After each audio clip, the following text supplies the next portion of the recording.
E aí, pessoal? Sejam muito bem-vindos a mais um resumo estratégico criado especialmente para colocar vocês no topo da lista de aprovados. Hoje, a gente vai destrinchar a Lei 9.455 de 97, a nossa famosa lei anti-tortura. E olha, entender essa lei é absolutamente crucial, viu? A tortura é um crime equiparado a hediondo e as bancas simplesmente amam testar se vocês sabem as regras pesadas de cumprimento de pena e aquelas pegadinhas clássicas, especialmente da Consulplan.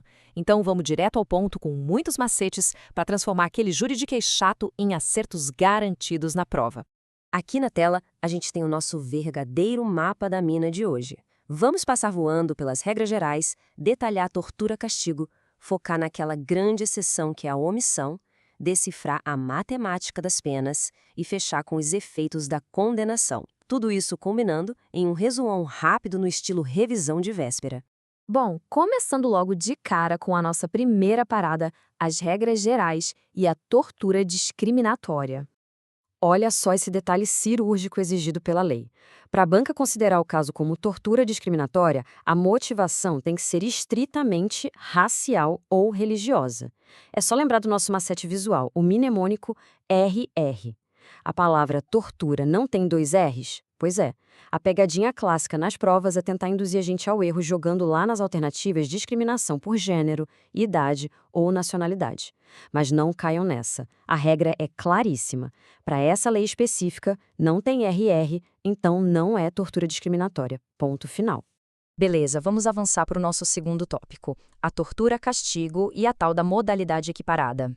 E para esquentar, imaginem a seguinte questão de prova. Considerando a necessidade de uma relação específica nesse crime, um marido poderia ser o sujeito ativo de tortura-castigo contra a própria esposa? Pensem um pouquinho aí. A resposta desvenda praticamente como a estrutura dessa lei inteira funciona. E a resposta é um sonoro não. E por quê? Aqui entra outro macete de ouro, o mnemônico GAP. Para rolar a tortura-castigo, é obrigatório existir uma relação de guarda, autoridade ou poder entre o agente e a vítima. É um crime próprio. Antigamente, o ordenamento jurídico até previa uma tal autoridade do marido sobre a esposa. Mas hoje, isso não existe mais, né? Ou seja, sumiu o GAP. O autor pode até responder por outras modalidades de tortura ou lesão corporal na Lei Maria da Penha, mas tortura-castigo? Sem chance. Mas e quando o gap existe de verdade? Dá uma olhada nessa decisão super recente do STJ, o informativo 799. Imagina um pai que aplicou um castigo físico absurdamente intenso na própria filha. O STJ disse o seguinte: opa, aqui tem tortura-castigo sim por causa da relação de poder, o gap. E tem mais, a corte meteu a agravante lá do Código Penal por ser um crime contra descendente. E não, pessoal, a corte deixou claro que isso não é bis in idem, ou seja, não é punido duas vezes pelo mesmo fato, o parentesco agrava a pena de forma totalmente autônoma. Agora, cuidado para não confundir a tortura-castigo com a chamada modalidade equiparada, ali do parágrafo 1º. A equiparada foca naquela galera que está presa ou sujeita à medida de segurança. O pulo do gato aqui é, na equiparada, o sofrimento não precisa ser intenso, basta que ocorra o sofrimento, e não se exige um dolo específico nem violência grave. Basta a prática de um ato não previsto em lei que cause sofrimento para quem está custodiado. Na tortura-castigo é o oposto, o sofrimento tem que ser intenso e precisa do dolo específico de castigar. Seguindo o nosso roteiro, vamos entrar no tópico 3, a omissão, também conhecida como a tortura imprópria. Gente, essa é, de longe, a maior exceção da lei e a armadilha perfeita da prova objetiva. Para as condutas por ação, a regra é pesada, pena de reclusão, começando lá no regime fechado, que é o padrão associado à lei. Mas e quem simplesmente se omite? Na omissão, a pena despenca, vira detenção de 1 a 4 anos, fugindo totalmente da regra do regime fechado. Então, gravem isso no coração. Quem se omite pega detenção, não é reclusão. Maravilha! Tópico 4. Hora da matemática com o preterdolo e aumento de pena. Para quem não lembra, preterdolo é quando a gente quer torturar, mas a situação sai do controle e o resultado é muito pior do que o planejado. Aqui não tem jeito, as bancas vão exigir que vocês saibam esses números de cor. Resultou em lesão corporal grave ou gravíssima, a reclusão pula para 4 a 10 anos. A vítima morreu, a pena dispara, reclusão de 8 a 16 anos.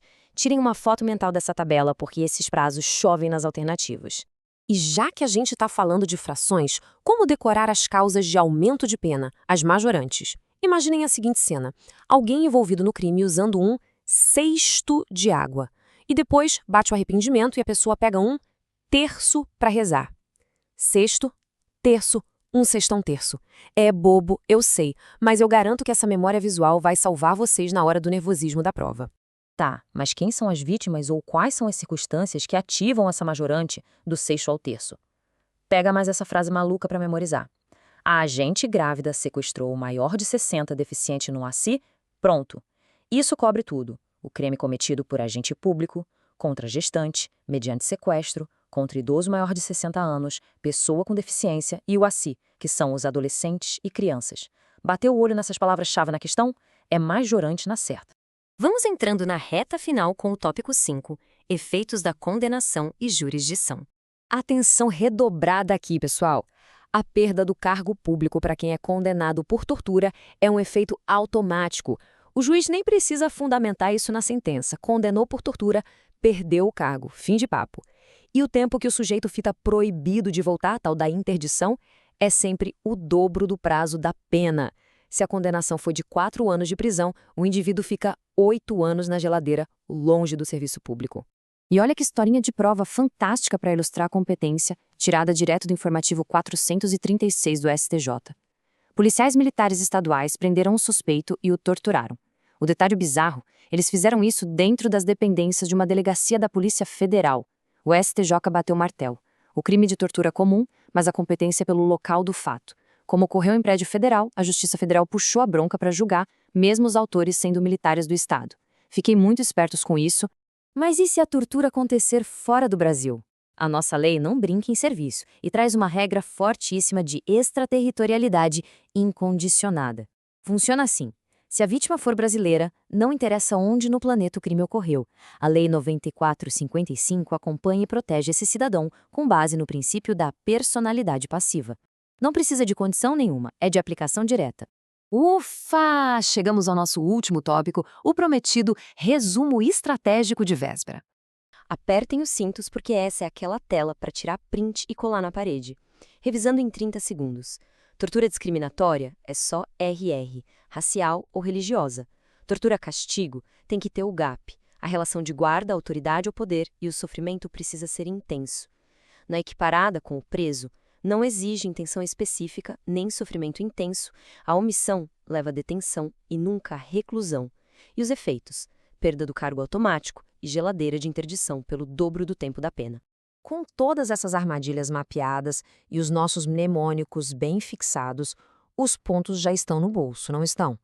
O segredo para dominar a legislação e gabaritar temas importantes como os crimes equiparados a hediondos não é só ler a lei seca igual a um robô, mas sacar como os examinadores pensam e onde eles escondem os erros.